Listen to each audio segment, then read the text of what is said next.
Bill Buckley, Buckley Systems. Well, we've had a pretty roller coaster ride, like a lot of us. But I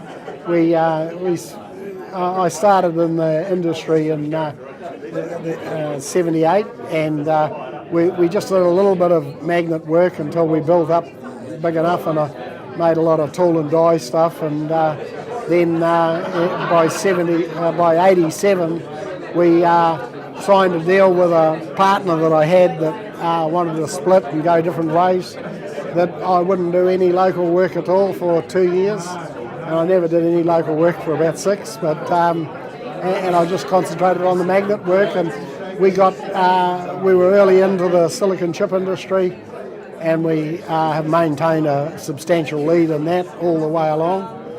And with a few downs in the industry, we looked around for other products and got onto the research thing and built the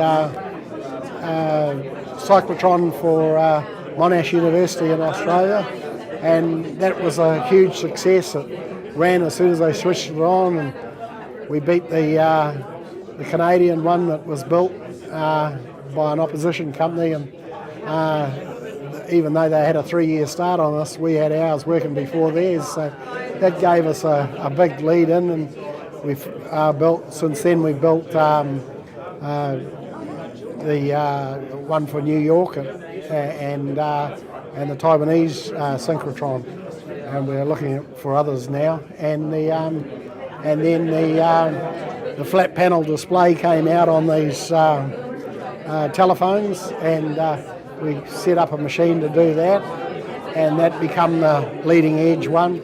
And then when the iPads came out, we were able to adapt that to a better machine and built that, and that's been a huge success. We've rolled out many of them, and then we moved into the medical and the proton therapy, which is really moving fast and furious, and we're building them for the major builders for cancer curing machines. So, we're producing over 1,000 tonnes of produce every month that's going to those operations. So we're building a 30-tonne magnet. We're building one a week of, and we go right down to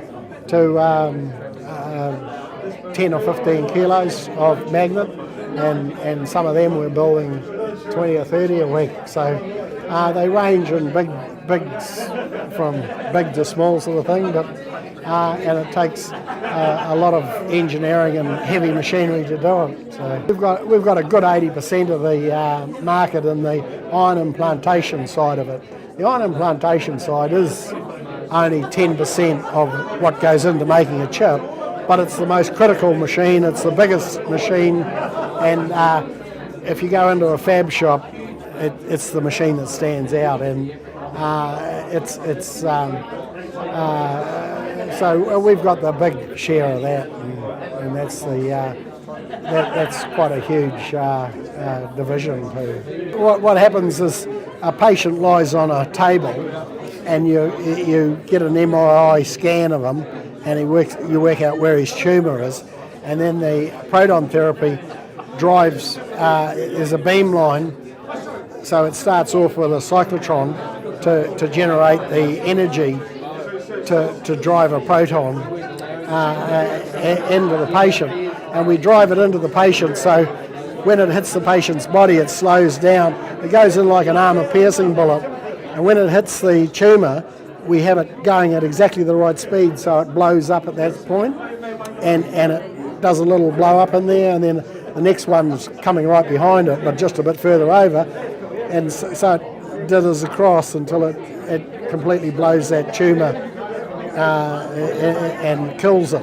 So it's going through the body as a pin prick and explodes in there, so and doesn't carry on through where radiation, it goes in and it's sort of damaging your body as it goes in, but because they go from different sides, it makes it focused on that part. And that's also done with magnets and accelerators and things. So we're into that line of business too. And those machines are much, much cheaper than the big proton machines. The proton machine is about $75 million to build. So, and then they've got to be in a house that's got radioactive shielding and whatnot. So they get up to 160, $170 million. So the patient cost to treat a patient is getting up around $250,000 a shot. So whereas the radiation is a much, much cheaper deal, and they can it knocks the patient around a bit, but at the end of the day, the effects are much the same. But every doctor wants to use proton therapy because they're not sort of signing a death warrant to the patient so much. We've had a great time. We've travelled around to Christchurch and given speeches there, and Wellington and up here, and it's been good networking. It's been good to see how other people work, and you can learn a lot from it. And I think they're doing a great job in showing that people can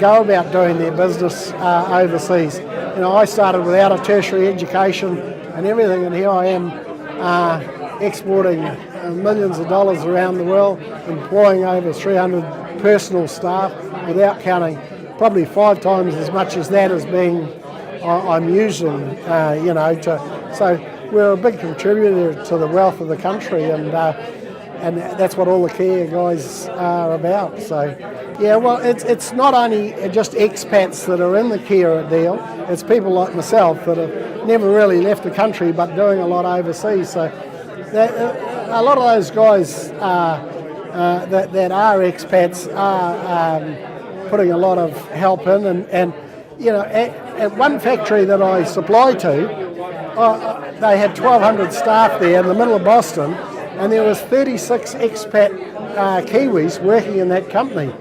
So, when I went up there to try and sell magnets, my job was half done with the expats that were there. So it's quite interesting how many guys. New Zealand are the most well-travelled people in the world, and you see them everywhere and doing things that other people wouldn't do, and they're willing to knuckle in, and that's what is keeping New Zealand so green, sort of thing, is the effort that those guys are doing. They're not scared to leave the country and see how it works and come back here and help the New Zealanders that are here, and it's been really good, yeah.